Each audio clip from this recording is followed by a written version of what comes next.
কিছুই বললাম না মেয়েটাকে আর, কারণ বলার মতন কিছুই নেই মেয়েটাকে।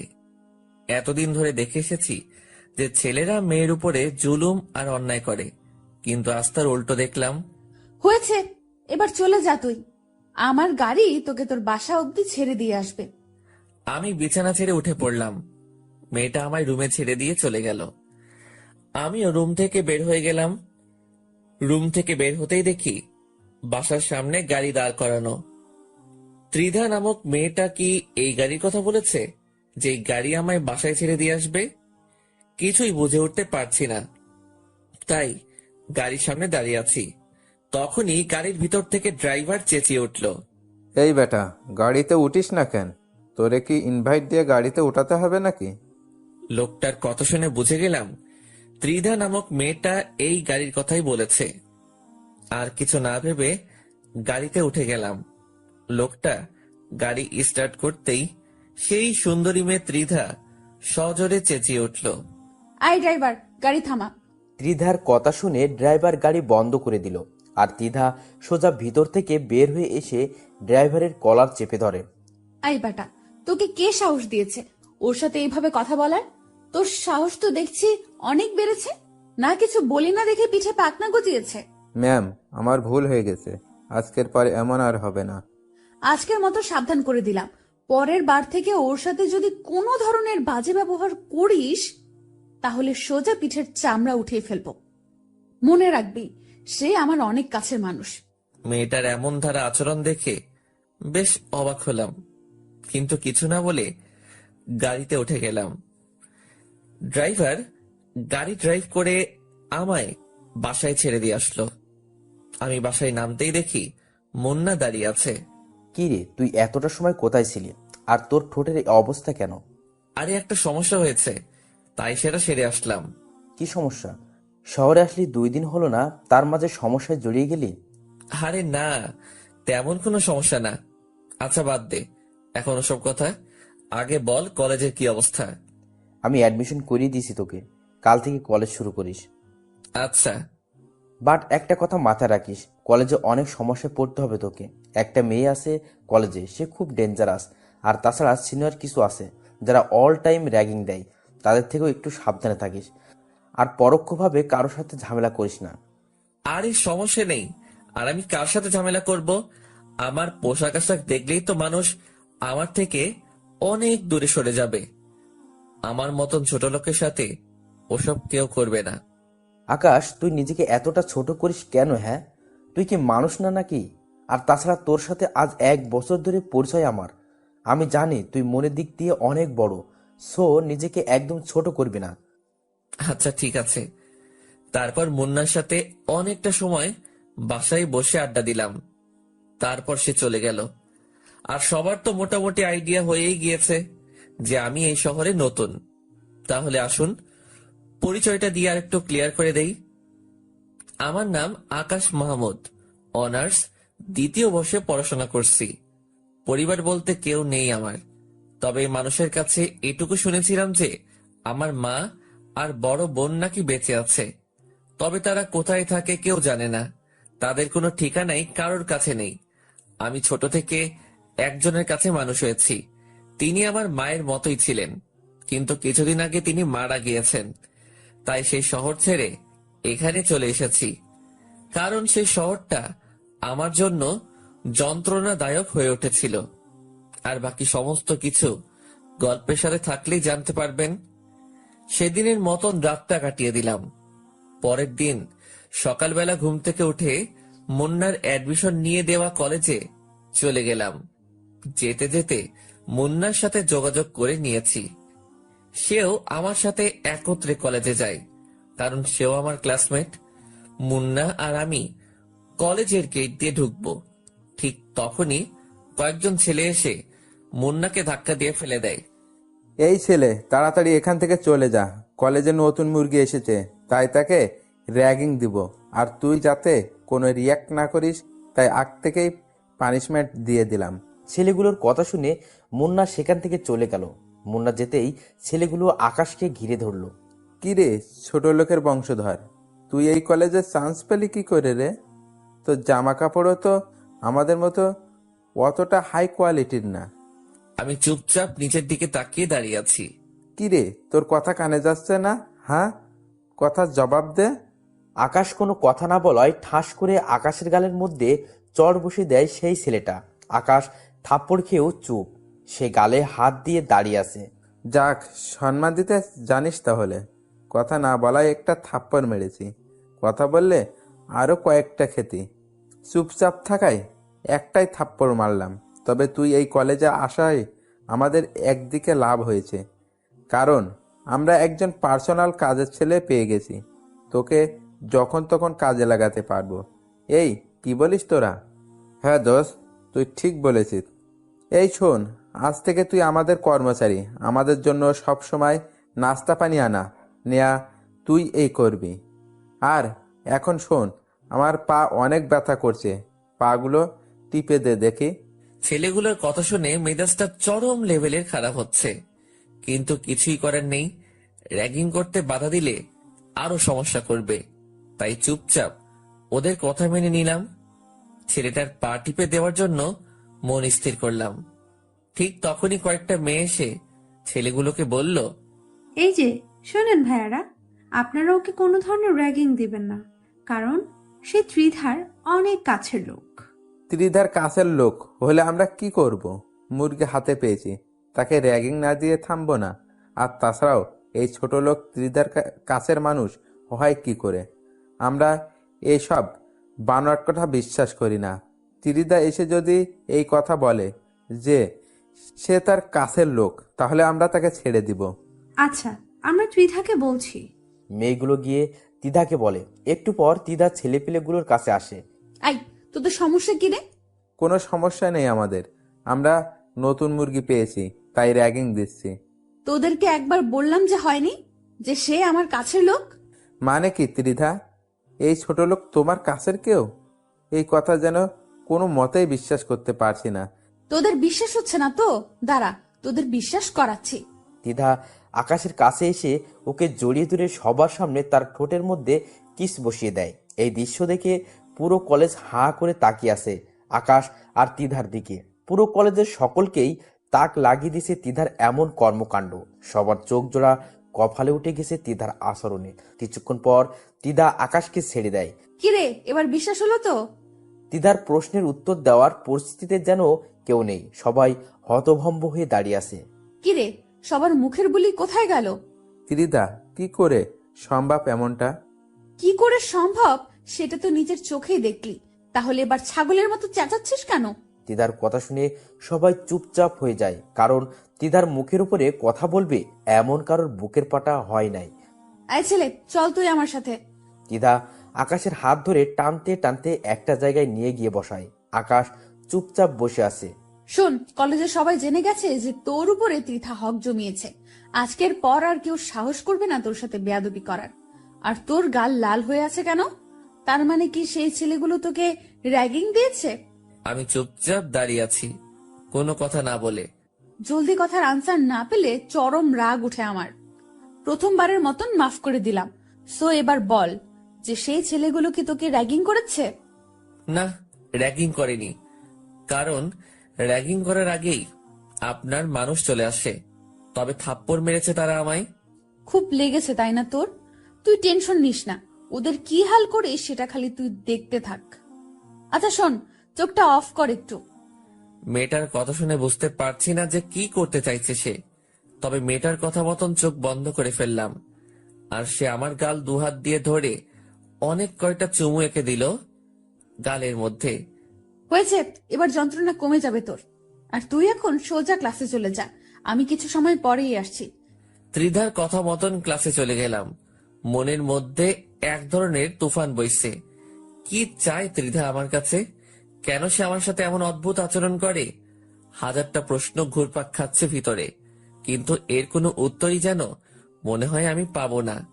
তারপর ক্লাসে চলে গেলাম। স্যার এবং ক্লাসের সকলের সাথে পরিচিত হয়ে নিলাম। সবাই আমার দিকে চোখ পাকিয়ে তাকিয়ে আছে আমার ড্রেস আপ দেখে। আমি লজ্জায় মাথা নুইয়ে রেখেছি। স্যার ক্লাস করতে শুরু করেছে। আজ কলেজের প্রথম দিন, কেমন যেন বেখাপ্পা লাগছে সবকিছু। তবে আশা করি সেটা সময়ের সাথে সাথে চলে যাবে। মুন্না আমার পাশেই বসেছে। সে কিছুক্ষণ পর পর আমার দিকে চোখ পাকিয়ে তাকাচ্ছে, হয়তো কিছু বলতে চায়, কিন্তু স্যার ক্লাস নেওয়ায় কথা বলতে পারছে না। আমি সেই দিকে ভ্রুক্ষেপ না করে ক্লাসে মন দিলাম। কিছু সময় ক্লাস করার পর হুট করে সেই মেয়েটা আমাদের ক্লাসে আসে। সেই মেয়েটা বলতে ত্রিধা আর কি। তারপর সে এসে স্যারকে বলে, স্যার, আমার কিছু কথা বলার আছে সবার উদ্দেশ্যে। হ্যাঁ ত্রিধা বলো। সবাইকে উদ্দেশ্য করে বলতেছি। এই সেকশনে একটা নতুন ছেলে এসেছে, যার নাম হলো আকাশ। সে আমার প্রিয় মানুষ। ওর সাথে ইটিস পিটিস করার চেষ্টা করবে না কেউ। আমি যদি জানতে পারি যে কেউ ওর সাথে উল্টাপাল্টা কিছু করার ট্রাই করেছে, তাহলে সোজা মেরে কোমায় পাঠিয়ে দেব। তিদার কথা শুনে একজন বলে ওঠে, যে না পোশাক আশাকর, ওকে দেখতে তো ছোট লোকের মতো মনে হয়। ওর সাথে কে ওসব করতে যাবে? মেয়েটার কথা শুনে তিদার চরম পর্যায়ে রাগ উঠে যায়। সে সোজা এসে মেয়েটার গালে ঠাস ঠাস করে কয়েকটা থাপ্পড় লাগিয়ে দেয়। আইনে, নিজেকে কি মনে করিস? হ্যাঁ, তার পোশাক আশাক তোদের মতো নামি দামি না দেখে কি সে মানুষ না? নাকি তোরা টাকার গরমে আসমানে চলাফেরা করছিস? কোনটা? তিদার ধমকে মেয়েটা চুপ হয়ে যায়। কিরে, কথা বলছিস না কেন? আমার ভুল হয়ে গেছে। এবারের মতন মাফ করে দিলাম। সবাইকে আবারও বলছি, সে যেমনই হোক না কেন, সে আমার প্রিয় বান্দা। ওর দিকে কেউ আঙুল তুললেও তার আঙুল আমি ভেঙে দেব। আর তোমরা সবাই ওর দেখাশোনা করবে, কারণ আমি এই সেকশনের স্টুডেন্ট না। তাই ওর দেখাশোনা করতে একটু সমস্যা হবে। তাই তোমাদের দায়িত্ব দিয়ে গেলাম। সবাই ওকে দেখে রাখবা। আই ছেলে শোন, ক্লাস শেষে আমি কলেজের গেটে অপেক্ষা করব। তুই বাসায় যাওয়ার আগে একবার আমার সাথে দেখা করে যাবি। তো বন্ধুরা, এতক্ষণ ধরে গল্পটি শুনেছো। গল্পটি তোমাদের কাছে কেমন লাগছে? যদি গল্পটি ভালো লেগে থাকে এবং এ ধরনের গল্প আরো শুনতে পছন্দ করো, তাহলে এক্ষুনি নিচে থাকা সাবস্ক্রাইব বাটনটি টিপে আমাদের পরিবারের একজন সদস্য হয়ে যাও এবং গল্পটি কন্টিনিউ করো। আর হ্যাঁ, একটি সুন্দর কমেন্ট করতে কিন্তু ভুলবে না। তিধা সবার উপরে তার হুকুমত চালিয়ে চলে গেল। এদিকে ক্লাসের সবাই এবং স্যার সহ টাসকি খেয়ে আছে তিধার কথায়। কারোর মুখে কোনো সাউন্ড নাই, আর সাউন্ড করবেই কি করে? তিধার কথায় পুরো ক্যাম্পাস চলে। তিধার কাছে কলেজের সিনিয়ররাও র্যাগিং খায়। ক্লাসরুমটা পুরো নিস্তব্ধ হয়ে গেছে মুহূর্তের মধ্যে। স্যার ক্লাসের পরিবেশ ফিরিয়ে আনতে লেকচার দেওয়া শুরু করে। সবাই স্যারের লেকচার শোনায় মন দেয়। দেখতে দেখতে অনেক কয়টা স্যার এসে এসে ক্লাস শেষ করিয়ে গেল। ছুটির ঘন্টা বাজিয়ে দিয়েছে। সবাই টেবিল থেকে নিজের ব্যাগ উঠিয়ে কাঁধে নিয়ে নিল। তারপর যে যার মতন চলে যেতে শুরু করলো। আচ্ছা আকাশ, একটা কথা বলতো, দ্বিধা তোকে নিয়ে কি শুরু করেছে? আর কিসের প্রিয় মানুষ দাবি করেছে তোকে? সে তো আমি নিজেও জানি না কোথাকার প্রিয় মানুষ, কোনখানের প্রিয় মানুষ। তুই যদি নাই জানিস, তাহলে ক্লাসরুমে এসে এভাবে সবাইকে শাসিয়ে গেল কেন? আরে মুন্না, সত্যি আমি কিছু জানি না। আচ্ছা, না জানলে আর কি করার, চল এবার বাড়ি চলে যাই। মুন্না, তোর কি মনে নেই যে সে আমায় ক্লাস শেষ করে দেখা করতে বলেছে? ও হ্যাঁ, যা গিয়ে দেখা করে আয়। আচ্ছা, আমি গিয়ে দেখা করে আসছি, তুই একটু দাঁড়া। মুন্নাকে দাঁড় করিয়ে রেখে ত্রিধার কাছে চলে গেলাম। কলেজের মোট দুটো গেট। একটা দিয়ে আমরা বের হব, আরেকটা দিয়ে সেই সুন্দরী ত্রিধা নামক মেয়েটা বসে আছে। ত্রিধার কাছে যেতেই বড় ধরনের একটা শক খেলাম। ত্রিধা সেই ছেলেগুলোকে মেরে সারা শরীরে মায়ের ছাপ টুকে দিয়েছে।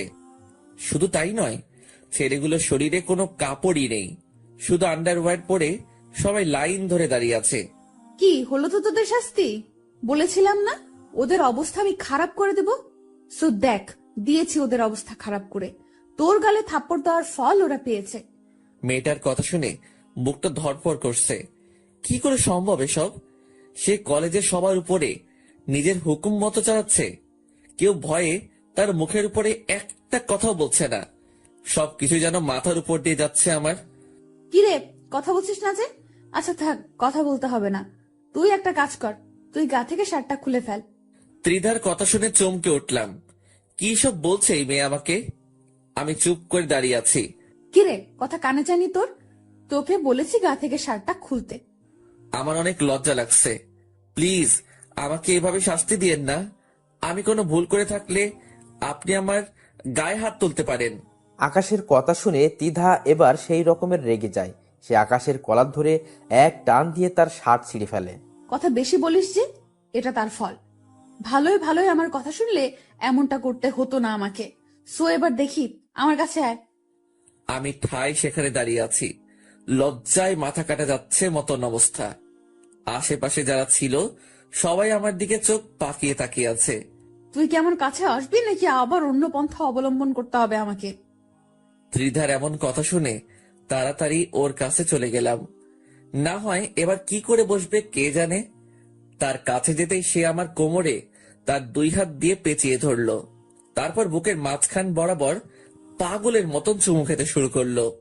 যাদেরকে ত্রিধা শাস্তি দিয়েছে তারা চোখ পাকিয়ে তাকিয়ে আছে আমাদের দিকে। তখনই ত্রিধা বলে ওঠে, আই, তোরা এদিকে তাকিয়ে তাকিয়ে কি দেখছিস? হ্যাঁ, জীবনে কি আর কোনোদিন রোম্যান্স দেখিসনি মনে হয়? তাড়াতাড়ি সব কয়টা চোখ নামা, না হয় সব কয়টা চোখ তুলে নিব একদম। ত্রিধার ঝাটকি খেয়ে ছেলেগুলো নজর ফিরিয়ে দেয়। আর ত্রিধা আমার বুকে চুমু খাওয়া বাদ দিয়ে নিয়ে ব্যাগ খুলে একটা নতুন শার্ট বের করে। এই শোন, এটা তোর জন্য কিনে এনেছি একটু আগে। কাল থেকে এটা পরেই কলেজে আসবি।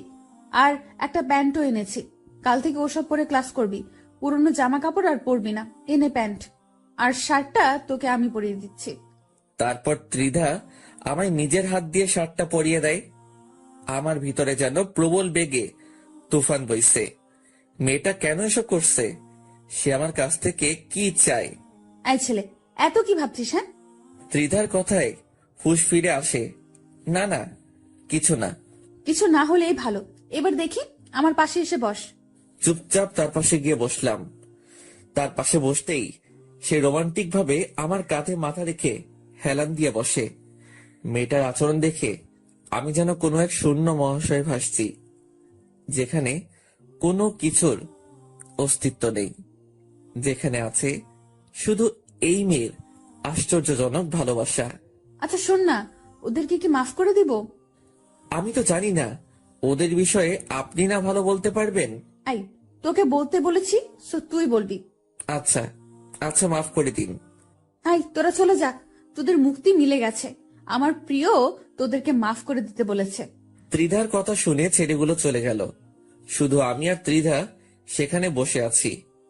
ঠিক তখনই হুট করে পেছন থেকে কেউ একজন এসে আমাকে ধাক্কা মারে। আমি সেভাবে প্রস্তুত না থাকায় ধাক্কার প্রেসারে মাটির উপরে গিয়ে ছিটকে পড়লাম। আমার সাথে সাথে ত্রিধাও পড়ে গেল। মাটি থেকে উঠে ঘাড় ঘুরে পিছনে তাকাতেই অবাক হয়ে গেলাম, কারণ যে আমায় ধাক্কা দিয়েছে সে আর কেউ না, সে হলো মুন্না। কিন্তু সে হঠাৎ আমায় এভাবে ধাক্কা দিয়ে ফেলে দিল কেন? এটার রহস্যই যেন খুঁজে পেলাম না। মুন্না, কি করলি এটা তুই? আকাশ, সরি, আই এক্সট্রিমলি সরি। বিশ্বাস কর, আমি ভেবেছিলাম যে তুই আমায় না জানিয়ে অন্য কারোর সাথে ইটিস পিটিস করছিস, কিন্তু আমি জানতাম না যে এটা আমাদের কলেজের সেই লিডার মেয়ে। আর তাছাড়া আমি মস্কারি করে ধাক্কা দিয়েছি, আমি ভাবতেও পারিনি যে তোরা এভাবে পড়ে যাবি। মুন্না, এভাবে কেউ মস্কারি করে? হ্যাঁ, কারোর যদি কোনো ক্ষতি হয়ে যেত তখন কি করতি? সত্যি আমি বুঝতে পারিনি রে। আচ্ছা থাক, হয়েছে। আমি ত্রিধার দিকে হাত বাড়িয়ে দিলাম তাকে মাটি থেকে ওঠানোর জন্য, কিন্তু সে আমার সাপোর্ট না নিয়ে মাটি থেকে উঠে দাঁড়িয়ে গেল আর মুন্নার দিকে অগ্নি দৃষ্টিতে তাকিয়ে আছে। আমার বুঝতে বাকি রইল না যে ত্রিধা এখন মুন্নাকে কাঁচা গিয়ে খেয়ে ফেলবে। ত্রিধা হুট করে দৌড়ে গিয়ে পাশে পড়ে থাকা একটা কাঠের টুকরো নিয়ে আসলো। তারপর সে তেড়ে ফুড়ে মুন্নার দিকে এগিয়ে যায়। এই জানোয়ারের বাচ্চা, তুই কোন সাহসে এসে ধাক্কা দিয়েছিস আমাদেরকে? আমার ভুল হয়ে গেছে, প্লিজ আমায় মাফ করে দিন। তোর মাফের গুষ্টি মার। বলে তিধা ধ্রম করে একটা বাড়ি বসিয়ে দেয় মুন্নার শরীরে। মুন্না বাড়ি খেয়ে সাথে সাথে দৌড়ে গিয়ে আকাশের পিছনে লুকায়। আকাশ, প্লিজ তুই আমাকে বাঁচা, আমি ভুল করে এমনটা করেছি, আর কোনোদিনে এমন কিছু করব না আমি। এই যে প্লিজ, আপনি ওকে মাফ করে দিন। সে বুঝতে পারে নাই, না বুঝে এমনটা করেছে। এই ছেলে, চুপ একদম। ওকে আজকে আমি জন্মের শিক্ষা দিয়ে ছাড়বো। আর তুই সরে যা ওর সামনে থেকে, না হয় কিন্তু তোকেও মেরে হাড়গোড় ভেঙে ফেলবো। প্লিজ আপনি শান্ত হন। এই, তোর শান্তর গুষ্টি মারি। রাখ তোর শান্ত তোর কাছে। তিধা আজকে পুরোপুরি খেপে গিয়েছে। সে দৌড়ে গিয়ে মুন্নাকে আবার মারতে শুরু করে। আকাশ যে তাকে বাধা দিচ্ছে সেটাতেও সে মানছে না।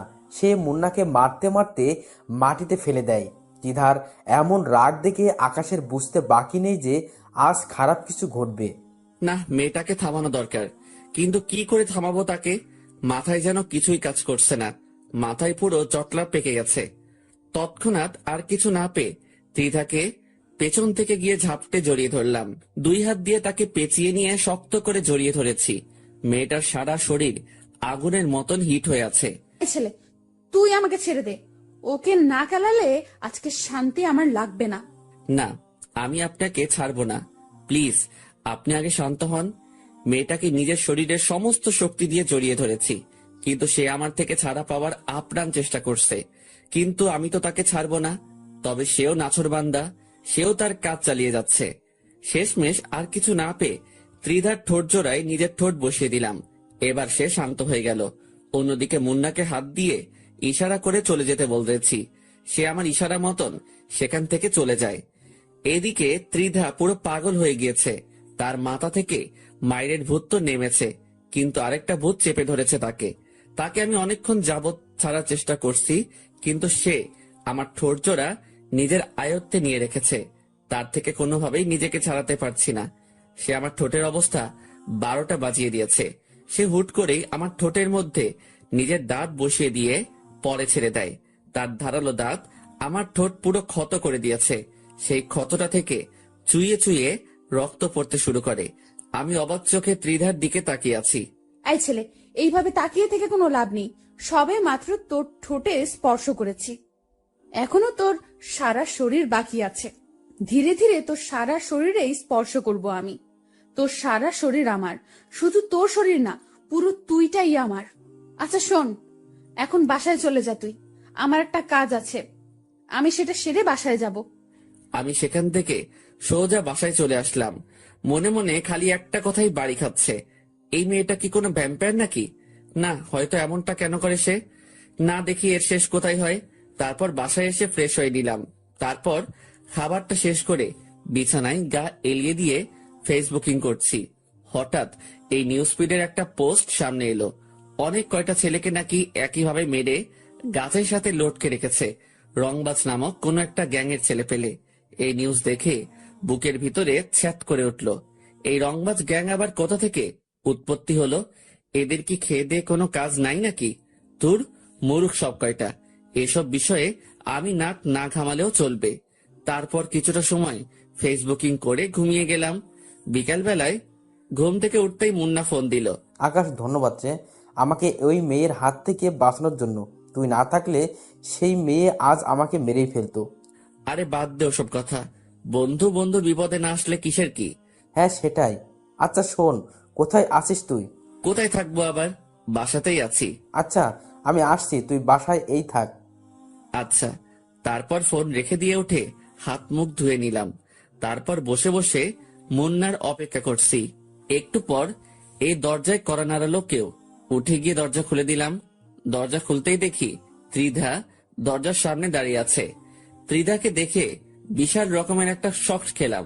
এই, আপনি এখানে কেন? সেই কৈফিয়ত কি তোকে দিতে হবে নাকি? না, তা না, আসলে হঠাৎ করে আসলেন তো তাই। আমার যখন ইচ্ছা হবে তখনই তোর কাছে আসবো। সো এবার ভেতরে ঢুক, আর টিভি থাকলে চালু কর। একটু পর টিভিতে একটা রোমান্টিক মুভি দিবে, দুজনে বসে বসে মুভি দেখবো। আর আমি পপকর্নও নিয়ে এসেছি, সেই মজা হবে আজকে। ত্রিধার কথা মতন ভাঙাচোরা টিভিটা চালু করে দিলাম। তারপর দুজনে বসে বসে টিভি দেখছি। ত্রিধা আমায় জড়িয়ে ধরে বুকের উপরে মাথা দিয়ে রেখেছে। ঠিক তখনই মুন্না ঘরের মধ্যে প্রবেশ করে।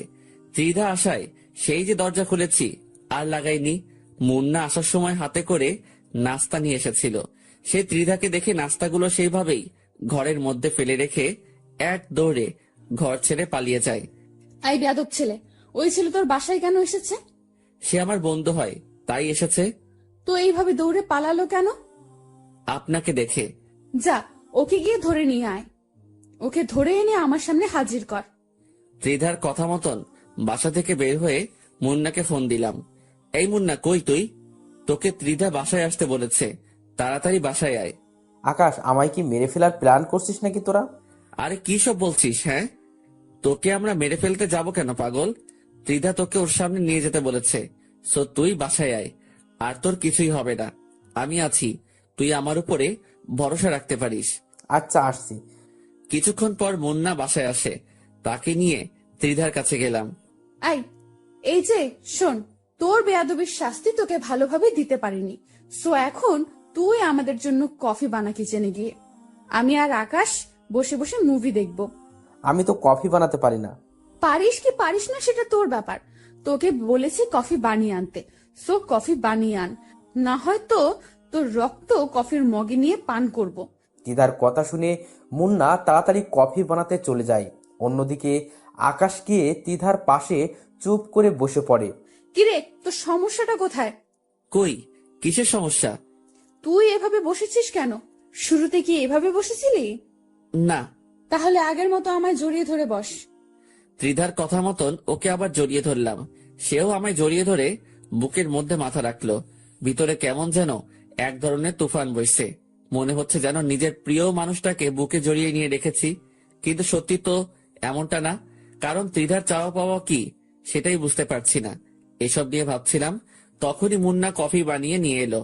ত্রিধা মুন্নার হাত থেকে কফি নিয়ে এক চুমুক দিতেই তার চেহারার রং পরিবর্তন হয়ে যায়। সে কফির মগ আর কফি সহ ফিক্কা দিয়ে ফেলে দেয়। তোদের দিয়ে আসলেই কোনো কাজ হবে না, তুই আসলেই একটা গাধা। তোর মতন গাধা দুনিয়ার জন্য একটা বোঝা। মুন্না মাথা নুইয়ে রেখেছে। ভিতরে ভিতরে সে ভয়ে মরে যাচ্ছে। আচ্ছা শোন, তুই গাধা হোস আর যাই হোস না কেন, আকাশের দেখাশোনা আজ থেকে তুই করবি। ওর চলাফেরায় যেন কোনো ধরনের সমস্যা না হয়, তার সমস্ত প্রয়োজন তুই পূরণ করবি। তার জন্য যত টাকার প্রয়োজন হয় আমাকে জানাবি তুই। দিদার কথা শুনে আকাশ আর মুন্না দুজনেই তাজ্জব হয়ে যায়। কি বলেছি মাথায় ঢুকেছে তোর? জি। হয়েছে, এবার আমি চললাম। আর আকাশ, তুই কালকে তাড়াতাড়ি কলেজে চলে আসবি, আমি অপেক্ষা করব কলেজে। আচ্ছা। তারপর ত্রিধা চলে গেল। মুভি শেষ না করেই ত্রিধা যাওয়ার পর অনেকটা সময় মুন্না আর আমি আড্ডা দিলাম বলতে ত্রিধার বিষয় নিয়েই কথা বলেছি। তারপর রাতে মুন্নাও চলে যায়। পরের দিন সকালবেলায় উঠে ফ্রেশ হয়ে কলেজে চলে গেলাম। রিক্সা করে কলেজে যাচ্ছি, প্রায় পৌঁছে গিয়েছে কলেজে। হঠাৎই দেখি কালকে সেই ছেলেগুলো পথ আটকে দাঁড়িয়ে আছে, যাদেরকে তৃষা মেরেছিল। সেই ছেলেগুলো প্লাস আরো অনেক ছেলে পেলে আছে তাদের সাথে, সবার হাতে লাঠি সোটা। তাদেরকে দেখে আমি রিক্সা থেকে নেমে গেলাম। মামুর বেটা, আজ তোকে পেয়েছি। তোর জন্য গতকাল ত্রিধার কাছে মার খেয়েছি আমরা, সো আজ তার প্রতিশোধ নিব। আজ তোকে জমের দ্বারে পাঠাবো, দাঁড়া তুই দেখি আজ তোকে কে বাঁচায় আমাদের হাত থেকে। আমি চুপচাপ দাঁড়িয়ে আছি, আর সামনে প্রায় 20 থেকে 25 জন ছেলে পেলে দাঁড়িয়ে দাঁড়িয়ে ভাবছি কি করব। এখান থেকে কি দৌড়ে পালিয়ে যাব, নাকি তাদেরকে প্রতিঘাত করব। ঠিক তখনই তাদের থেকে একটা ছেলে বলে ওঠে, এই মার শালাকে। আমি তখনও ডিসিশন নিতে পারিনি যে কি করব, কিন্তু তারা সকলেই আমাকে মারার জন্য আমার দিকে তেড়ে ফুঁড়ে আসছে। আর আমি হাবলার মতন তখনও দাঁড়িয়ে আছি। কিন্তু হঠাৎ করে ছেলেপেলেগুলো আমার দিকে এগিয়ে না এসে উল্টো রাস্তা ধরে দৌড়াতে শুরু করলো। কিরে, কি হয়েছে ওদের? কিছুই তো বুঝে আসছে না, কাকে দেখে তারা এমন উল্টো দৌড়াচ্ছে। আমি কৌতূহল করে পিছনে ফিরতেই দেখি ত্রিধা প্রায় শতাধিক ছেলেপেলে নিয়ে আমার পিছনে দাঁড়িয়ে আছে। এই ভয়াবহ দৃশ্য দেখে কলিজার পানি যেন মুহূর্তের মধ্যেই শুকিয়ে গেছে আমার। অন্যদিকে যারা আমায় মারতে এসেছিল তারা দড়ি ছেঁড়া গরুর মতন ছুটাছুটি করছে। কে কোন দিক দিয়ে পালাবে দিশকুল পাচ্ছে না। তখনই ত্রিধা চেঁচিয়ে উঠল, এই, তোরা সব কয়টাকে ধরে এনে আমার সামনে হাজির কর। তিধার কথা মতন তার ছেলেপিলেগুলো তাদের পিছনে ছুটে যায় যারা পালাতে ধরেছে। আর তিধা এসে আকাশের সামনে দাঁড়ায়। এই ছেলে, তুই ঠিক আছিস তো? হ্যাঁ, আমি ঠিক আছি। ভাগ্যিস, আর একটু দেরি করলে অনেক বড় সমস্যা হয়ে যেত। আল্লাহ বড় বাঁচিয়েছে তোকে, যে আমি সময় মতো চলে এসেছি। কিন্তু ওদেরকে আমার হাত থেকে কেউ বাঁচাতে পারবে না। আমার ছেলে পেলে ওদেরকে ধরে আনতে গেছে, ওদের পিঠের চামড়া আমি আজকে তুলে ফেলবো। তিধা আকাশের সামনে দাঁড়িয়ে আছে। তিধার ছেলেপিলেরা একটু পর ফিরে আসে। আপু, ওদের একটাকে ধরতে পেরেছি, বাকি সব কয়টা পালিয়ে গেছে। আচ্ছা, সমস্যা নেই, যাকে ধরে এনেছিস আগে তার হিসেব নিকেশ করি। ওর সাথে এমন হিসেব নিকেশ করব যে বাকি সব কয়টা ওর অবস্থা দেখে শুধরে যাবে। আমি চুপচাপ ত্রিধার সাথে দাঁড়িয়ে আছি, আর ত্রিধার আগে ফসফস করছে। তার উপরে যেন কোনো ভয়ঙ্কর পিশাচিনি ভর করেছে। সে তার দলের ছেলে একটা থেকে হকি নেয়। তারপর যাকে ধরে এনেছে তাকে গণহারে মারতে শুরু করে। মারতে মারতে সারা শরীর ফাটিয়ে ফেলেছে তার। তারপর সে ছেলেটাকে ছেড়ে দিয়ে তার লোকদের বলে, এই, তোরা বেটাকে একদম চিরতরে পঙ্গু করে দেন। আমি আমার খায়েশ মিটিয়ে নিয়েছি। আচ্ছা আপু, আমরা দেখছি, ওকে? এই আকাশ, চল তুই আমার সাথে। ত্রিধা আমাকে তার সাথে করে নিয়ে আসলো। তারপর সেখান থেকে নিয়ে এসে সোজা কলেজে চলে গেল। শোন, সোজা ক্লাসে যাবি, একদম কারোর সাথে কোনো রকমের মাখামাখি করবি না। আর কোনো সমস্যা হলে আমাকে ডাক দিবি, মনে থাকবে কথা? আচ্ছা। তারপর ক্লাসে চলে আসলাম, কিন্তু মনের ভিতরে বিশাল রকমের খুশি লাগছে যে কেউ আমার জন্য নিজের সমস্তটা বাজি রাখতে পারে, কেউ আমাকে মৃত্যুর মুখ থেকে ছিনিয়ে আনতে পারে। ত্রিধা নামক মেয়েটাকে মনে ধরে গেছে। আচ্ছা, মেয়েটা কি আমাকে ভালোবাসে? না হলে এমন করে কেন? ভিতরে ভিতরে হাজারটা প্রশ্ন ঘুরপাক খাচ্ছে। তবে আমার দিক থেকে আমি ঢুলে পড়েছি, সেটা আমি শিওর। না, এই মেয়েটাকে আমার চাই। ওর মতন মেয়ে কারো লাইফে থাকলে মৃত্যুও সেই ব্যক্তির কাছে আসতে ভয় পাবে। মনে মনে কিছু একটা ভেবে নিলাম। তারপর ক্লাসে মন দিলাম। স্যার লেকচার দিচ্ছে, কিন্তু আমার মন অন্যদিকে। দেখতে দেখতে ক্লাস শেষ হয়ে গেল। আজ মুন্না ক্লাসে আসেনি।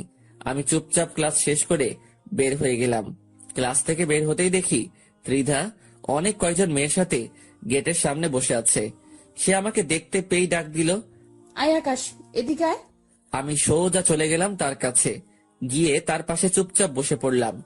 সে আমায় ব্যাগ থেকে পানির বোতল বের করে দিল। নে, এটা খা, অনেক সময় তো ক্লাস করে এসেছিস।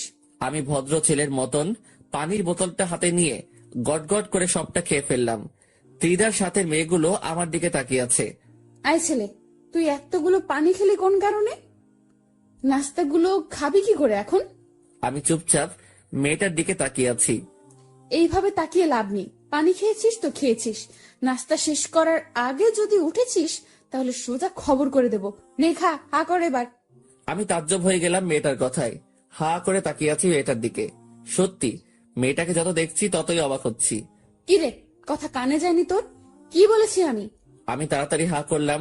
সে ব্যাগ থেকে নাস্তা বের করে নিজের হাতে খাওয়াতে শুরু করলো। এদিকে আমার ভিতরে ভালোবাসার জোয়ার বয়ে চলেছে। ইস, মেয়েটা কি রকম কেয়ার করে আমার। সে নিজের হাতেই সবটুকু খাবার আমাকে খাইয়েছে। আমাকে খাওয়া দাওয়া শেষ করিয়ে নিজের ওড়না দিয়ে মুখ মুছে দেয়। সেটা দেখে তার সাথের একজন মেয়ে বলে ওঠে, ত্রিধা, তুই কি পাগল হয়ে গেছিস? সে কখন থেকে দেখছি তুই এই ছোট লোকটার খাতির যত্ন করছিস। তোদের মাঝে কি কিছু চলছে নাকি? আমাকে বলতো। সাদিয়া, মুখ সামলে কথা বল। ওকে নিয়ে একটা বাজে কথাও না।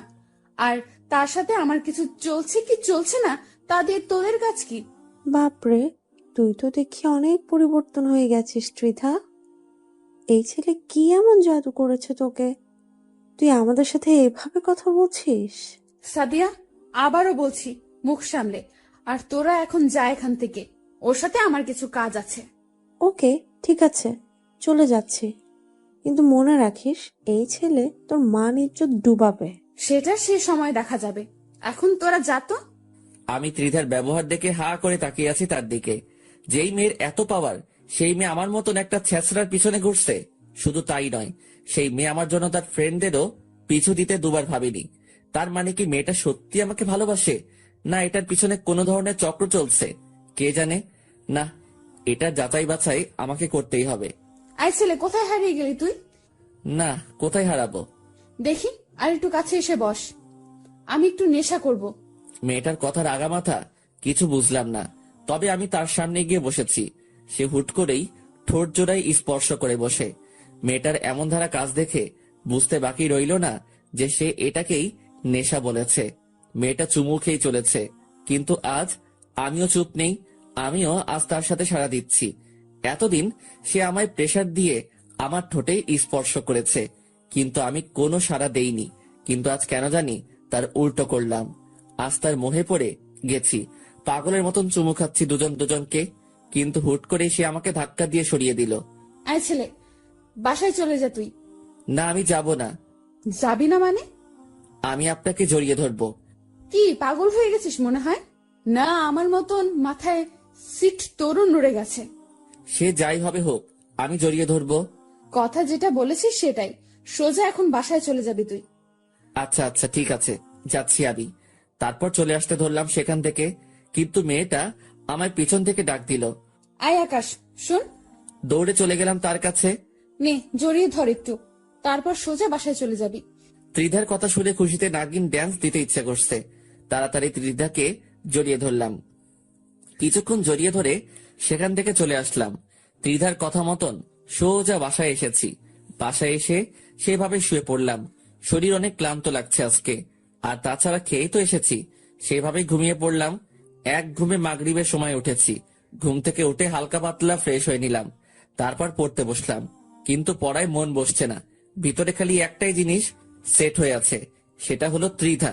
ওকে ঘিরেই মনের সব বাসনা এখন আমার। না, যেমনটা ভেবেছি তেমনটাই করব। হালকা পাতলা প্ল্যান মোতাবেক কাজ করলাম, দেখি কপালে কি আছে। তারপর পড়া বই খাতা উঠিয়ে রেখে সেখানে ঘুমিয়ে পড়লাম। পরের দিন সকালবেলায় ঘুম থেকে উঠে কলেজে চলে গেলাম।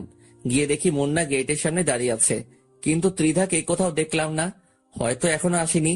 মুন্নাকে বললাম, মুন্না, তোর সাথে তো ত্রিধা মোটামুটি ফ্রি হয়েছে, তুই এই কাগজটা ত্রিধাকে দিবি, সে আসলে।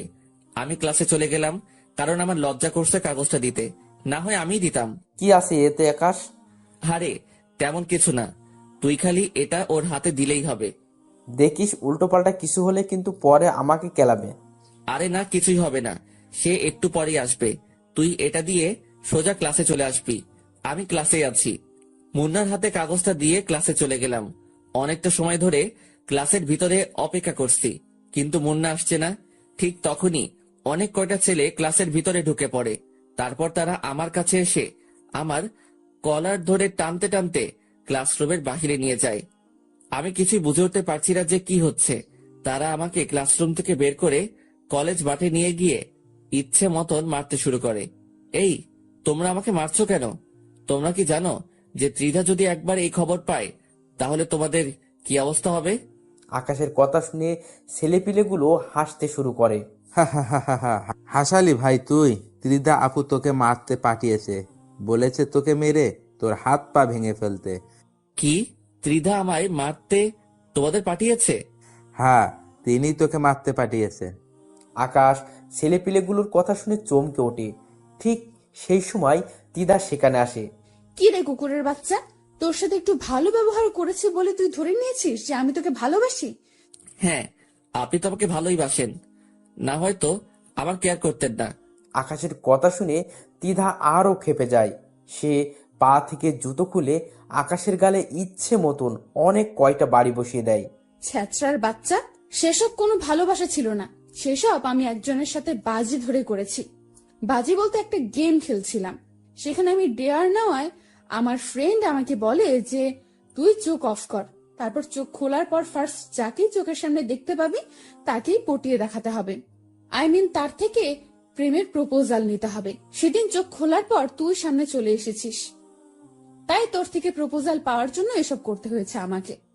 না হয়তো তোর মতন 2 টাকার ছেলেকে খেয়ে ভালোবাসতে যাবে। আসলে ভুলটা আমারই ছিল যে আমি নিজের স্ট্যাটাস ভুলে গিয়ে তোর মতন ছ্যাঁচড়ার সাথে এতদিন চলেছি। না হয়তো তোর মতন ছোট লোক কোনোদিনও আমাকে এই প্রপোজ লেটার দিতে পারতো না। যদিও কি ফিনিশ করেছি, কিন্তু তোর থেকে প্রপোজাল পেয়ে ঘৃণা লাগছে অতিরিক্ত মাত্রায় নিজের কাছে। নিজেকে ভালো করে একবারও আয়নায় দেখেছিস কখনো? নাচতে নাচতে এসেছিস আমাকে প্রপোজ করতে। কোথায় তুই আর কোথায় আমি? আমি হলাম শহরের নাম করা রংবাজ গ্যাংয়ের লিডার, যার পেছনে হাজার হাজার ছেলে ঘুরে। তাছাড়া আমার বাবাও শহরের নামি দামি লোক। আর তুই সেই মেয়েকে প্রপোজ করতে চলে এসেছিস জানোয়ার। এই, মার তোরা বেটাকে, মেরে একদম সারা শরীর ফাটিয়ে ফেলবি ওর। ত্রিধার কথা শুনে কলিজার পানি পুরো শুকিয়ে গেছে। নিজের কাছে নিজেকে এতটা অসহায় লাগছে যা বলে বোঝাতে পারবো না। কিন্তু সে কাজটা ভালো করলো না, আর সে আমায় গ্যাংয়ের পাওয়ার দেখাচ্ছে যে সে রংবাজ গ্যাংয়ের লিডার। অথচ আমি যদি একবার নিজের ফুল ফর্মে চলে আসি তাহলে সে নিজেই কবর খুঁড়ে নিজেকে নিজেই দাফন করে দিবে। ছেলেপেলেগুলো আমার বেধড়ক মারতে শুরু করে, আর আমি অসহায়ের মতন মায়ের খেয়ে চলেছি। মুন্না পাশেই দাঁড়িয়ে আছে। সে আমায় বাঁচানোর জন্য যে এগিয়ে আসবে সেই সাহস সে করতে পারছে না। তারা আমায় মারতে মারতে সারা শরীর ফাটিয়ে ফেলে, তাও তাদের খায়েশ মিটেনি। আমি পাগলের মতন মাটির উপরে পড়ে গেলাম। এখনই যেন জ্ঞানটা হারিয়ে ফেলবো আমি। ঠিক তখনই একটা ছেলে আমার তলপেট বরাবর সজোরে এক লাথি মারে। লাথিকে মাগো বলে চিৎকার করে উঠলাম। এত ভয়ঙ্কর রকমের যন্ত্রণা হচ্ছিল যে টিকতে না পেরে বমি করে দিলাম। তারা আমার এই ভয়াবহ অবস্থা দেখে মুক্ত করে দিল আমাকে। আই থাক, আর মারিস না ছোট লোকটাকে, না হয়তো পরে সোজা উপরেই চলে যাবে, তারপর আরেক বিপদ বাঁধবে তখন। ত্রিধার কথা মতন ছেলেপিলেগুলো মার বন্ধ করে দেয়। তারপর তারা চলে যায়। তারা চলে যেতেই মুন্না দৌড়ে আসে আকাশের কাছে। এই আকাশ, ঠিক আছিস তো তুই? দেখি, উঠে দাঁড়া। মুন্না আকাশের হাত ধরে তাকে মাটি থেকে উঠায়। এই আকাশ, তোর অবস্থা তো বেশি একটা ভালো না, চল তোকে নিয়ে হসপিটালে যাই। তার কোনো প্রয়োজন নেই, তুই ক্লাসে চলে যা, আর আমি বাসায় চলে যাচ্ছি। এই আকাশ, তুই কি পাগল হয়ে গেলি? হ্যাঁ, তোর শরীরের অবস্থা একবারও দেখছিস তুই? মুন্না, আমি তোকে বলেছি তুই ক্লাসে চলে যা। না, আমি ক্লাসে যাব না। আমি এখান থেকে তোকে নিয়ে সোজা হসপিটালে যাব। এই মুন্না, তোকে আমি বলেছি হসপিটালে যেতে, তুই তারপরেও আমার মুখের উপরে কথা বলছিস কোন সাহসে? খুব জোর চেঁচিয়ে বলে। মুন্না আকাশের ভয়ঙ্কর চেহারা দেখে ভয় পেয়ে যায়। আচ্ছা আচ্ছা, আমি ক্লাসে যাচ্ছি, কিন্তু প্লিজ তুই সোজা গাড়ি নিয়ে বাসায় চলে যা। হ্যাঁ, আমি বাসায় চলে যাব, তুই এখন ক্লাসে যা। আচ্ছা, চললাম। মুন্না ক্লাসে চলে গেল, আর আমি সেখান থেকে চলে আসলাম। মাথা যেন চরকির মতন ঘুরপাক খাচ্ছে। সচ্ছলভাবে হাঁটার শক্তিটাও হারিয়ে ফেলেছি, কিন্তু তাও আমি নিজের জোরে কলেজ থেকে বেরিয়ে গেলাম। কারণ এত পরিমাণ লজ্জা লাগছে নিজের কাছে, যা বলে বোঝাতে পারবো না। তারা যখন আমায় মেরেছে তখন পুরো কলেজ আমার দিকে চোখ পাকিয়ে তাকিয়েছিল। আজকের পর পুরো কলেজ আমায় বাঁকা চোখে দেখবে। সবার চোখে কালার হয়ে গেলাম এই যাত্রায়। রাস্তা দিয়ে হাঁটছি আর এসব কথা ভাবছি, কিন্তু হঠাৎ এই মাথাটা বিশাল রকমের চক্কর দিয়ে উঠল। আমার সমস্ত দুনিয়াদারি ঘুরতে শুরু করলো। চোখে যেন আর কিছুই দেখতে পাচ্ছি না। হুট করেই মাথায় হাত দিয়ে রাস্তার মাঝে বসে পড়লাম। ঠিক তখনই কোথা থেকে যেন অল্প বয়সী একটা মেয়ে দৌড়ে আসে আমার দিকে। এই যে, কি হয়েছে আপনার? আর আপনার সারা শরীরে এইসব কিসের দাগ?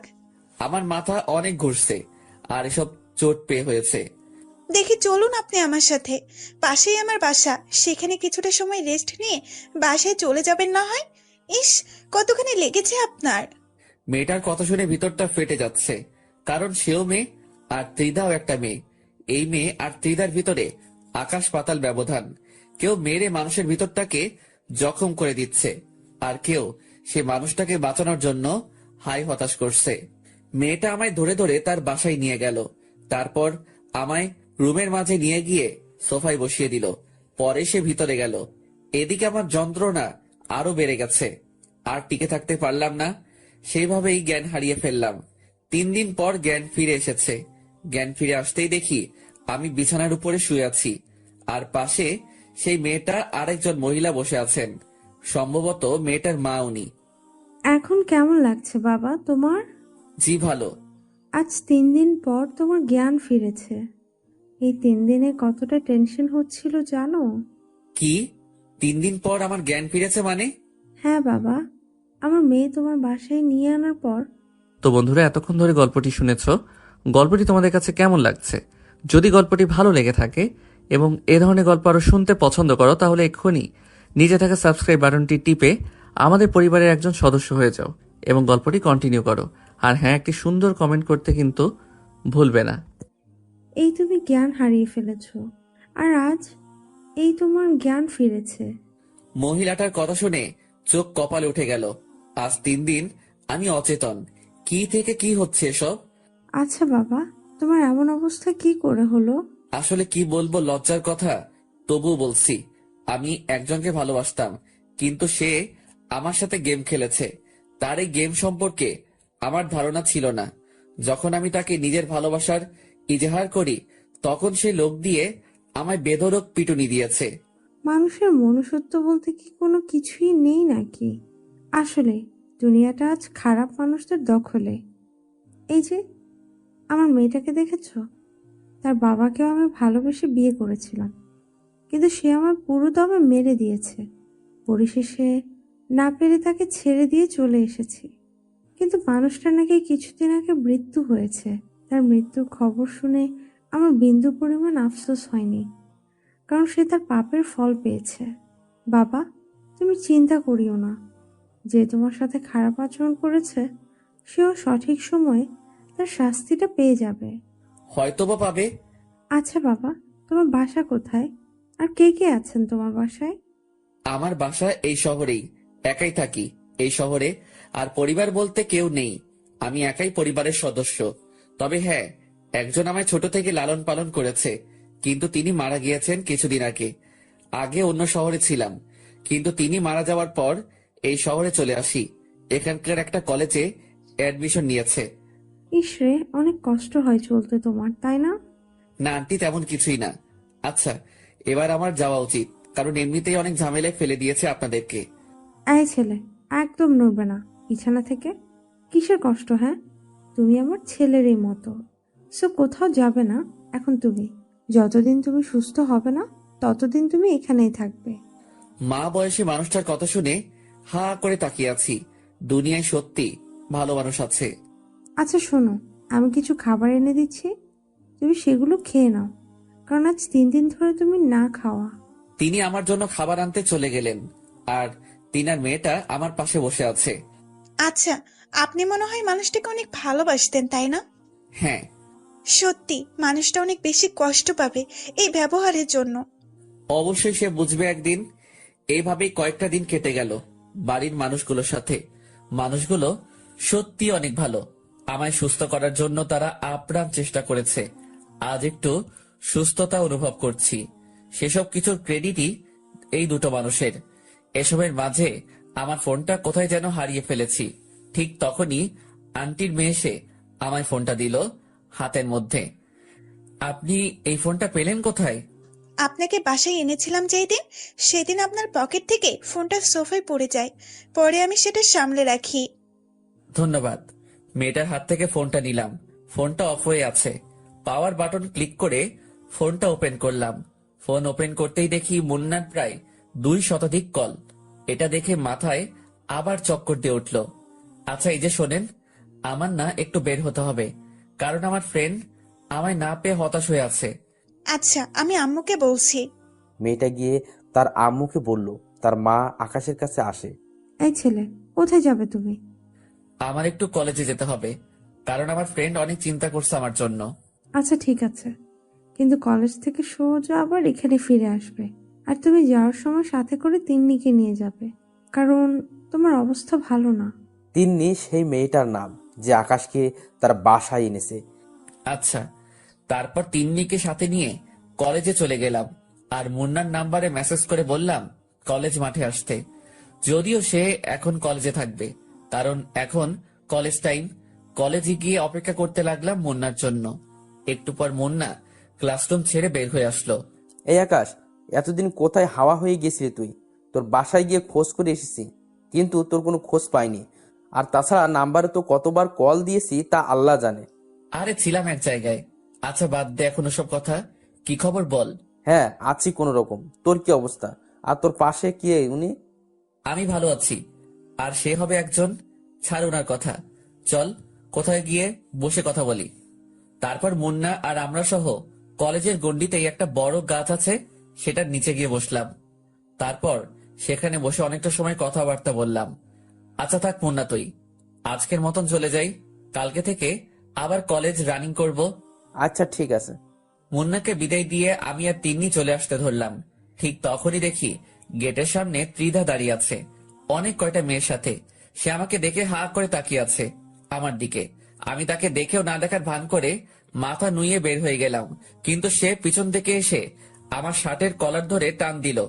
কিরে ছোট লোক, তুই আবারও এই কলেজে? তোর কি লজ্জা শরম বলতে কিছুই নেই নাকি? না মার খেয়েও তোর শিক্ষা হয়নি কোনটা? আর সাথে দেখি সুন্দরী মেয়ে নিয়েও ঘুরছিস। কলার ছাড়েন, আমি বাসায় যাব। আর আমি কাকে নিয়ে ঘুরবো সেটা আমার বিষয়। কি? তুই আমার মুখের উপরে কথা বলিস? তোর সাহস তো দেখি অনেক বেড়ে গেছে। সাহসের কিছুই দেখেননি এখনো, সো ভালোই ভালোই নিজের কাজ করেন। ত্রিধা আকাশের কথা শুনে চরম লেভেলের রেগে যায়। সে আকাশের গালে ঠাস করে একটা থাপ্পড় বসে দেয়, কিন্তু তার আগেই তিন্নি তার হাত ধরে ফেলে। এই মেয়ে, হেটামগুলো অন্য কোথাও গিয়ে দেখা। ওনার গায়ে একটা ফুলের টোকা লাগলেও হাত ভেঙে গলায় ঝুলিয়ে দেব। এই মেয়ে, কে তুই? আর তুই কোন সাহসে আমায় বাধা দিস? এখন তো খালি বাধা দিয়েছি, পরের বার সোজা গালের চামড়া তুলে ফেলবো। শোন, সবার উপরে হুকুম মতো চলে না, মাথায় রাখবি। সো চললাম এবার। এই, আপনি চলেন। তিন্নি আকাশকে নিয়ে সেখান থেকে চলে আসে। তিন্নির আচরণে দ্বিধা পুরো রেগেমেগে আগুন। সে পিছন থেকে চেঁচিয়ে বলে, তোরা আজ দুইটা বাসায় যাস কি করে তা আমিও দেখব। একবার তো ছোট লোক তোকে মেরেছি, এবার আবার মার খাবি তুই। তোর সাথে সাহসী বডিগার্ডটাকেও দেখে নিব। দ্বিধার কথা শুনে তিন্নি যেতে যেতে পিছনে ফিরে বলে, ঠিক আছে, দেখা দেখি তোর ক্ষমতা। আমিও তোর ক্ষমতা দেখতে চাই। এই যে তিন্নি চলেন, ওর মতন ফালতুমের কথা না ভাবাই ভালো। তারপর তিন্নিকে নিয়ে হাঁটা দিলাম সেখান থেকে। রিকশায় করে বাড়ি ফিরছি, ঠিক তখনই দেখি রাস্তায় অনেক কয়জন ছেলে পেলে দল বেঁধে আমাদের পথ আটকায়। কি রে আকাশের বাচ্চা, অনেক উঠতেছিস বলে তুই? কিরে, তোদেরকে ত্রিধা পাঠিয়েছে মনে হয়? কে পাঠিয়েছে সেসব তোর ভাবতে হবে না, আমাদের কাজ হচ্ছে তোকে কেলানো। সো এবার পাক্কা মার্ডার হবে তুই আমাদের হাতে। আচ্ছা ঠিক আছে, দেখি কত বড় বুকের পাটা তোদের, আমায় মেরে দেখা। তিন্নি, আপনি রিকশায় বসুন, ওদেরকে আমি দেখছি। আকাশের কথা শুনে ছেলেপিলেগুলো আরো খেপে যায়। বেশ কয়েকজন ছেলেপিলে তেড়ে ফুড়ে আসে আকাশকে মারার জন্য। আকাশ চুপচাপ দাঁড়িয়ে আছে। যেই না ছেলেপিলেগুলো আকাশের সামনে আসে, তখনই সব কয়টা লাশ হয়ে মাটির উপরে আসলে পড়ে। এই দৃশ্য দেখে সবাই থতমত খেয়ে যায়। বিশেষ করে যারা আকাশকে মারতে আসে, তাদের কলিজার সমস্ত পানি যেন শুকিয়ে গেছে। তারা বুঝে উঠতে পারছে না যে কি ঘটছে তাদের সাথে। যেই সামনে এগোচ্ছে আকাশকে মারার জন্য, সেই মরা লাশ হয়ে মাটিতে পড়ে আছে। কিরে, মারবি না তোরা আমায়? আয়, মার দেখি এবার তোরা। এই ছেলে, কি চাল চেলেছিস তুই? তাড়াতাড়ি বল আমাদের, না হয় কিন্তু অনেক খারাপ হয়ে যাবে। আরে শোন, আমার কোনো চাল চালার প্রয়োজন হয়নি। চাল চালার আগেই তোদের অনেকের অবস্থা নরকে পরিণত হয়ে গেছে। আর চাল চাললে তো এখন আমার সাথে দাঁড়িয়ে কথা বলার পরিস্থিতিতে থাকতে পারতি না। মানে কি? কে তুই? আর আমাদের ছেলেপেলের এমন ভয়ঙ্কর অবস্থা হচ্ছে কেন? আমি কে সেটা শুনলে তোরা নিজেরাই আজরাইলকে ডেকে এনে বলবি তোদের জান কবজ করে দিয়ে যেতে। তুই কিন্তু অতিরিক্ত করে ফেলছিস, এর ফল কিন্তু তোকে ভোগ করতে হবে। আর তুই আমাদের কিছু সংখ্যক ছেলেকে মেরে নিজেকে মহান কিছু দাবি করিস না। মনে রাখিস, এখনো আমার পিছনে অনেক কয়জন ছেলেপেলে দাঁড়িয়ে আছে। আরে পাগলা, তুই আমাকে ছেলে পেলের পাওয়ার দেখাচ্ছিস না? চুপ করে আছি দেখে পেয়ে বসেছিস কোনটা? যেমনটা ভাবিস তুই, কিন্তু এটা পাকাপোক্তভাবে লিখে রাখ যে আজ আমার ছেলেপেলের হাতেই তোর মৃত্যু হবে। আচ্ছা ঠিক আছে, সে না হয় তুই মারিস আমাকে, কিন্তু একবার ভালো করে নিজের পিছনে তাকিয়ে দেখতো। আকাশের কথার মতন ছেলেটা পিছনে ফেরে, কিন্তু সে পিছনে ফিরতেই তার নজর সেদিকে আটকে যায়। কারণ সে দেখতে পায় যে তার ছেলেপেলের পিছনে বিশাল একটা রাক্ষসের দল দাঁড়িয়ে আছে। সব কয়টার হাতে মেশিন, যে মেশিন তারা বাপের জন্মেও চোখে দেখেনি। কিরে, কিছু দেখতে পেলি? আকাশের কথা শুনে ছেলেটা জায়গায় দাঁড়িয়ে থরথর করে কাঁপতে শুরু করে। ভাই, কে তুই? আর দানবের মতো ছেলেপেলে গুলো কে? আগেই তো বললাম যে আমি কে সেটা জানলে নিজেই ইনভাইট দিবি আজরাইলকে। আর দানবের মতন ছেলে পেলেগুলোর কথা বলছিস তো, ওরা তোদের রক্ত চুষতে এসেছে। এবার দেখি পালিয়ে যাস কোথায় তোরা সব কয়টা। আকাশের কথা শুনে ছেলেফেলেগুলোর কাঁপুনি ছুটে যায়। সবাই যেন নিজের চোখের সামনে মৃত্যুকে দেখতে পাচ্ছে। ত্রিধা, তুই পাওয়ার ভুল মানুষের সাথে এসে দেখিয়েছিস। তোর আগে মানুষ যাচাই করে নেওয়া উচিত ছিল, কিন্তু তা তুই করিসনি। পোশাক দেখেই মানুষকে বিবেচনা করেছিস তুই। সেটার ফল এবার তোকে ভোগ করতে হবে। কিন্তু তোকে আমি আরো কিছুটা দিন সময় দিব উড়ার জন্য, কারণ এখনো তোর প্রতারণার ঘোর কেটে উঠতে পারিনি। সেটা কেটে উঠি, তারপর তোর সাথে আমার খেলা হবে। আর এই, তোরা এদের সব কয়টাকে উপরে পাঠিয়ে দে, আমার কাজ আছে, আমি চললাম। এই তিন্নি চলেন। আমি আর তিন্নি হাঁটা দিলাম। তিন্নি আমার দিকে চোখ পাকিয়ে পাকিয়ে তাকাচ্ছে। অন্যদিকে আমার ছেলে পেলে তাদের খেল শুরু করে দিয়েছে। কিন্তু হুট করেই যে ছেলেটা এতটা সময় আমার সাথে কথা বলেছে, সে এসে আমার পায়ের উপরে হুমড়ি খেয়ে পড়ে। ভাই, আমাকে মাফ করে দিন। সত্যি আমি জানি না যে আপনি কে আর কি আপনার পরিচয়। তবে এটা বলতে পারি যে আমি অনেক বড় ভুল করে ফেলেছি আপনাকে মারতে এসে। প্লিজ ভাই, আপনার পা ধরে কুড়ো জোরে ক্ষমা চাচ্ছি। আল্লাহর ওয়াস্তে আমাদেরকে মাফ করে দিন। কেন এখন কেন? তোরা না আমায় মারতে চেয়েছিলি, কিন্তু এখন কেন পা ধরে মাপ চাইছিস? ভাই, আমরা আপনাকে চিনতে পারিনি। আমি শিওর যে আপনি অনেক বড় মাপের কেউ হবেন, না হয়তো আপনার জন্য এত মানুষ কখনোই আসতো না। আর তাছাড়াও যারা এসেছে তাদেরকে দেখে মানুষ বলে মনে হচ্ছে না, তাদেরকে দেখেই মনে হচ্ছে যেন তারা কোনো বনের হিংস্র হায়েনা। তারা রক্তের নেশায় বন ছেড়ে লোকালয়ে উঠে এসেছে। ভাই প্লিজ, আপনার পা দুটো ধরে মাফ চাচ্ছি। আজকের পর কোনোদিন আর এই দুঃসাহস করব না। আচ্ছা ঠিক আছে, যা, মাফ করে দিলাম।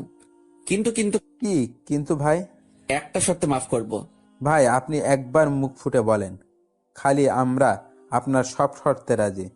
তুই এখন ত্রিধাকে ফোন দিয়ে বলবি যে আকাশকে শেষ করে দেওয়া আমাদের সাহসে কুলোয়নি। সো আপনার বিষয়ে আপনি দেখেন, আমরা আর নাই এসবের মাঝে। তারপর ফোন কেটে দিবি। ভাই, এক্ষুনি আমি ফোন লাগাচ্ছি। ছেলেটা ফোন লাগিয়ে দিয়ে দিদাকে সেম কথা বলে যা আকাশ তাকে শিখিয়ে দিয়েছে। ভাই, এবার তো আমাদের ক্ষমা করে দিবেন। হ্যাঁ, তোদের ক্ষমা করে দিয়েছি। এই, তোমরা আর কেউ ওদেরকে মেরো না। ওদের হিসাব নিকাশ এখানেই শেষ। আর শোন, তোদেরকে যেন এসবের মাঝে আর কোনোদিন না দেখি। আর যারা এখন আমায় মারতে এসে নিজেকে শেষ করেছে, তাদের লাশ জানাজা দিয়ে মাটির নিচে দাফন করে দিবি। ভাই, আপনার হুকুম যেমন করেছেন আমরা তেমনই পালন করব। আকাশের কথা মতন ছেলেপিলেগুলো তাদের সহপাঠীদেরকে নিয়ে চলে যায়, আর আকাশের ছেলেপিলেরাও চলে যায়। এদিকে আকাশ রওনা হয় তিন্নিকে নিয়ে বাসার উদ্দেশ্যে। যেতে যেতে তিন্নি আকাশকে জিজ্ঞাসা করে, আচ্ছা, আমার কিছু জানা ছিল। হ্যাঁ বলেন। আচ্ছা, আপনি কে বলেন তো? আর এত ছেলে পেলে আপনার পক্ষ হয়ে আসলো, তার মানেটা তো বুঝলাম না। সত্যিটা বলবো না মিথ্যা বলবো? অবশ্যই সত্যিটা বলবেন। আমি ঘুমিয়ে যাওয়া কোনো ভয়ঙ্কর চিতাবাঘ, যার পিছনে হাজার হাজার ছেলে পেলে কাজ করত। কিন্তু এখন সে সব কিছুতেই নেই। এখন একদম সাধারণ জীবনযাপন করছি। আর ছেলেপেলেগুলো আমার খবর পেয়ে এসেছে। ঘুমিয়ে যাওয়া ভয়ঙ্কর চিতাবাঘ বলতে কি বোঝালেন? ঠিক বুঝলাম না। আর হাজার হাজার ছেলে পেলে কেন আপনার জন্য কাজ করতো? সেসব না হয় পরে কোনো এক সময় জানতে পারবেন। এখন চলেন, বাসায় যাই। আচ্ছা ঠিক আছে, চলেন। তিন্নিকে নিয়ে বাসায় চলে আসলাম। তিন্নির মা আর তিন্নি কেমন যেন আপন হয়ে গিয়েছে আমার। এই দুজন মানুষকে যখন ছেড়ে যাব আমি, তখন হয়তো মনের মধ্যে বিশাল পাহাড় সমান কষ্ট নিয়ে যেতে হবে। এসব ভাবতে ভাবতে বাসায় চলে আসলাম। বাসায় যেতেই দেখি আন্টি খাবার দাবার রেডি করে রেখেছে। মানুষটা একদম আমার লালন পালন করা মায়ের মতন। ওনাকে দেখেই কেমন যেন মায়ের ফিল আসে। শুধু তাই নয়, অনেক কষ্ট হয় তাদের এই অবস্থা দেখে। স্বামী নেই, কতটা কষ্ট করে জীবনযাপন করছে তিনারা।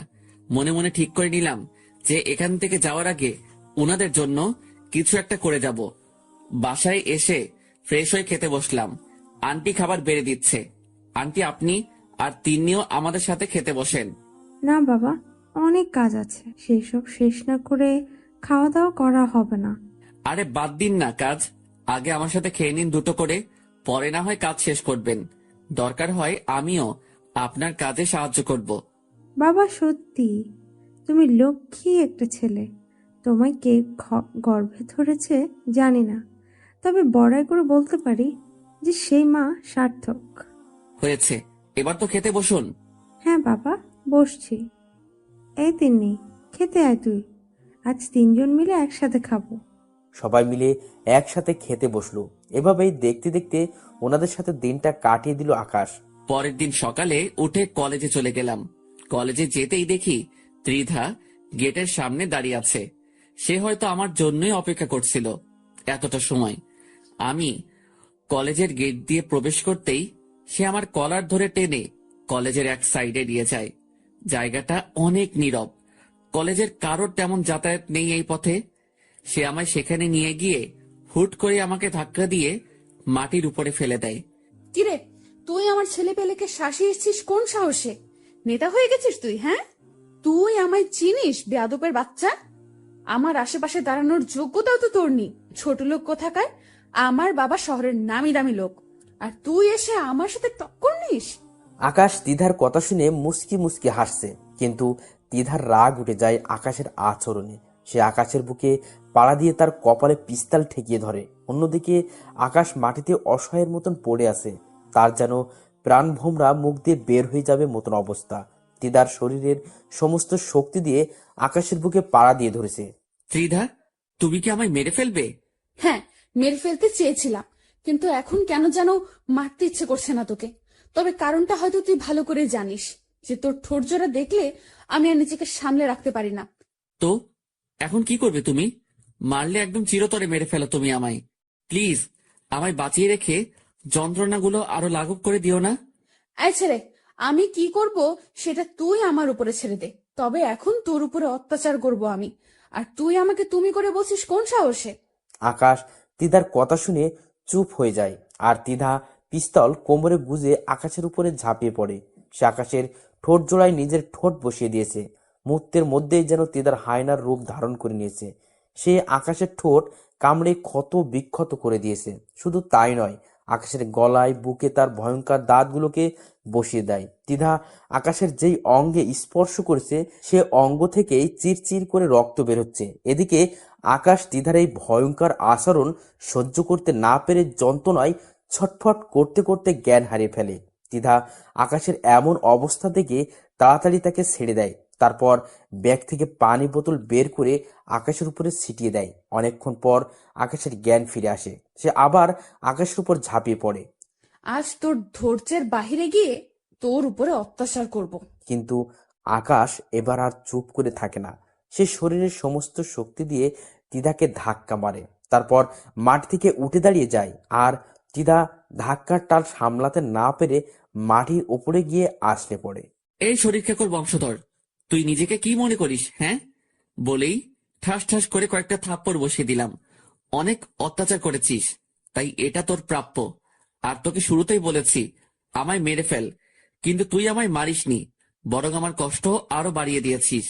আর সেই কষ্টই এখন তোর জন্য কাল হবে।